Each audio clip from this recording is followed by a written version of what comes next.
asalaamaaleykum wa rahmatullah yéen ñuy suivre seen sama xalaat ñu ngi leen di nuyu di leen ziar di leen fàtte yéen a ngi seen programme fruit wala légume de la semaine bii nag dañu ñëw ci benn fruit boo xam ni Sénégal yëpp xam nañu ko macha allah giñ ci daal muy professeur Ousmane Ndiaye comme ni ngeen ko xamee di borom Boga Bio nekk tradipraticien nekk fële ca diwaanu Kër Massar. kon xam naa professeur tey dañuy ñëw ci li nga xamante ni fruit la bu am Sénégal. Sénégalais yi bëgg ko lool di ko consommer. léegi ñu bëggoon xam nag ay njariñam ci wàllu wér-gu-yaram muy di tax. salaamaaleykum wa rahmatullah sëñ Pape maa ngi lay nuyu di la ziara di nuyu suñu mbokki internet yi nga xamante ni ñu ngi suivre fu ñu toll rek di leen jéggalu tamit ci erreur yoo xam ne rek wax nañ ko ci wala def nañ ko ci wala koo xam ne tamit wax nañ fi loo xamante ne xëy na laal nañ la rek nga jéggal ñu nga xam ni nit matul moom. donc le Deutérium sénégalais mooy di tax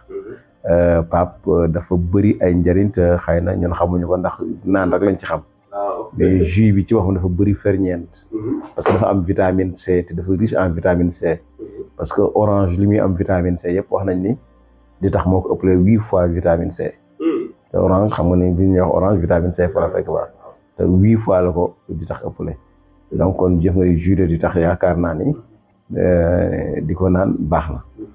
vitamine C baax na ci yaram dafa am na fer tamit am na ay fibre am na phosphore am na calcium am na yu ferñeent yu bëree bëri bu fekkente ni Pape jus bi la toujours baax na ci ñi nga xam ne dañuy sëqat la tout baax na ci les maux de rein ñi nga xam ne dañuy amee ay rein yoo xam ne day ma xaw a métti parfois di ko jël jus bi di ko def jus baax na ñi nga xam ne dañoo amee angine bon di ko jël baax na di jus bi tamit la ñuy wax quoi bu fekkee ñi nga xam ne dañoo soj ci wàllu rhume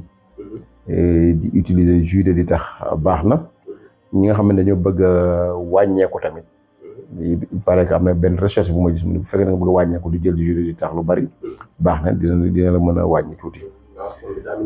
vitamine C la bu fekkee da nga bëgg a di concentré wu maanaam am na ñoo xam dañoo manque de concentration maanaam bu ñuy def dara duñ mën a concentré wu su fekkee loolu daf la dal soo utiliser jus de di tax bu bari. di nga dem ba di nga amaat mémoire boo xam ne di nga mën a toog di concentré wu lu bari su fekkee nit ki dafa amee anémie tamit manqué deret tamit buy naan jus de di tax dina dem ba anémie boobu mën na deñ su fekkee fatigue la coono mooy fatiguement général wala moo fatigué ni am coono rek suy jël jus de di tax maanaam di ko def jus di ko naan baax na ci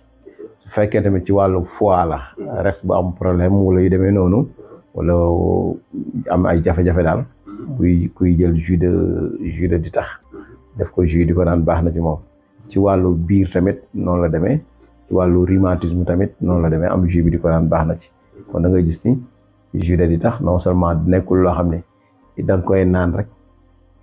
pour cafka gi rek mais da nga koy naan pour mu indi la yeneen pour wér-gu-yaram c'est-à-dire tey Pape boo xoolee foofu ni ma ko développé ci jus de fruits boo ko comparé woon tey ak boisson gazeuse il y a une très grande différence waaw te xoolal ni ñu koy naan te xoolal la différence léegi fii dañu la wax ni lépp lay faj te fekk du la fajal dara day indil ay problème mais nga koy naan pour mu neexal la nii rek donc il y a une différence donc moo tax li ñu am dañ ko war a exploiter dañ ko war a waaw te même moringa bi am na gars yi dañ koy def moog jus di tax benn lañ léegi dañ koy waaw doon sax xamee góob bi tuuti waaw xobu moringa bi lañu jël def ko wal ko non duñ ko wal dañ koy dëbbu def ci ndox def ko jus mais am na ay kii ci yokkaat daal mais dafa neex tamit waaw essence mango goyave ak yooyu lañ ci xaw a yokk mais dafa neex de tamit neex te yooyu da lay fajaale en même temps da lay fajaale c'est ça le problème da lay fajaale am na solo jërëjëf merci jërëjëf kon ñu ngi leen di sant bu bëgg vidéo bi ñëw incha allah